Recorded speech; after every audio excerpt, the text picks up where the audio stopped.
Welcome to Andrew Jackson's Presidency, a Study Guide. Another problem that Jackson faced during his presidency was the issue of Native American rights. Georgia had claimed the right to seize Cherokee land. Now, the Cherokee were one of the few tribes that really tried to assimilate into America's culture. They actually created their own constitution based on our American Constitution. They created their own government based on the American government, but they still considered themselves an independent nation. When Georgia started claiming their land, the Cherokees hired attorneys to go to court for them. Their first case, they lost. Supreme Court decided that they were not a separate nation, that they were a sub-nation, and therefore subject to the laws of Georgia. Over time, Congress passed the Indian Removal Act in 1830. After the passage of this, the Cherokee and many other nations still refused to leave their lands. Some white missionaries that were living with the Native Americans were encouraging them to defy this law. And so Georgia passed a law saying that no white person could live on Native American land. And they started arresting the missionaries. Well, one of these missionaries was named Worcester. And after being arrested several times, he finally went to court in a case called Worcester versus Georgia. And the Cherokee actually paid for his attorneys. In the decision of whether or not the missionaries would be allowed to live in Cherokee land, John Marshall made the statement in the court's decision that the Cherokee were an independent nation and therefore not subject to the laws of Georgia. That decision basically said this land is theirs by treaty, they get to keep it, and Georgia can't take it away from them. They won the case.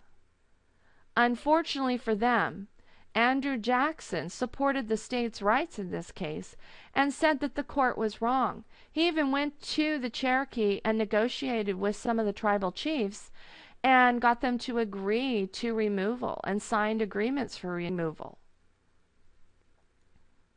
As a result of the passage of the Indian Removal Act, thousands of Native Americans from various tribes were being pushed west by the U.S. Army. One of these marches was the forced march of the Cherokee, and it was called the Trail of Tears. Now, not all the Cherokee were forced marched at the same time.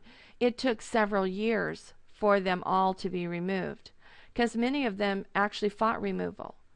But the many that were forced marched from Georgia to Oklahoma died along the trail, and it's called the Trail of Tears for the many, many Cherokee that died on this march away from their lands to reservation lands in Oklahoma. In addition to the Cherokee, the Americans tried to force the Seminole Native American tribe out of Florida, starting the Seminole Wars. Americans lost many lives fighting the Seminoles until the tribe was finally defeated in 1844.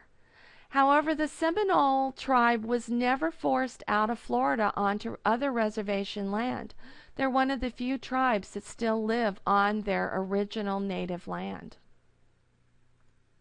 Andrew Jackson did not want the United States Bank. He never felt that it was approved in the Constitution.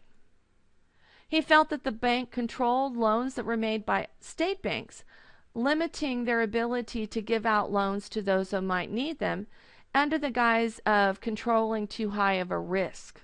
If a bank gives too many risky loans that may not get paid back, it can actually backfire and cause the bank to lose money.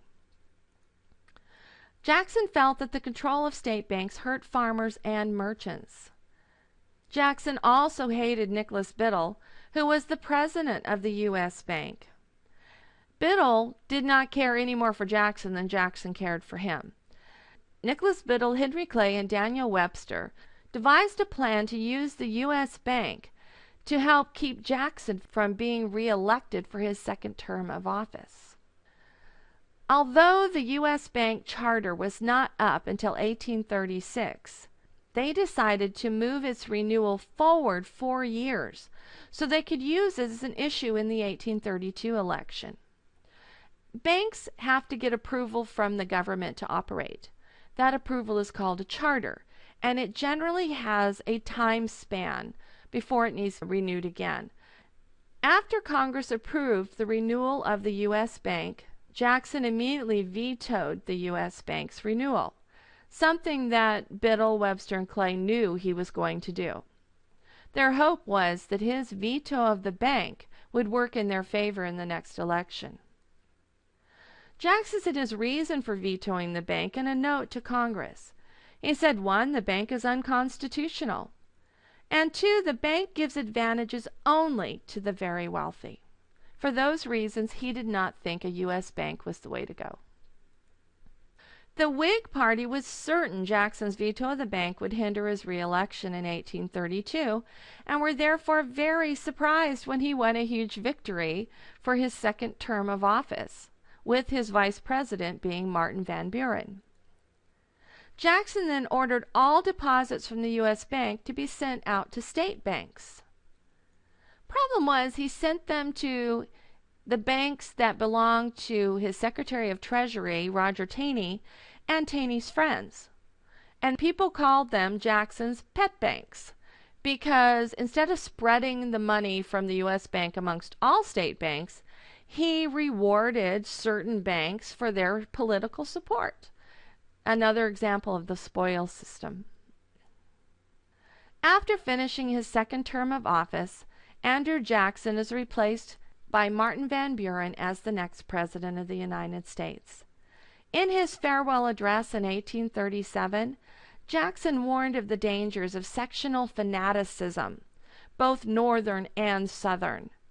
He could see that our country was becoming very sectionalized, thinking of ourselves as Northerners and Southerners instead of Americans, and he knew that this was going to cause problems in the future if we didn't somehow control it.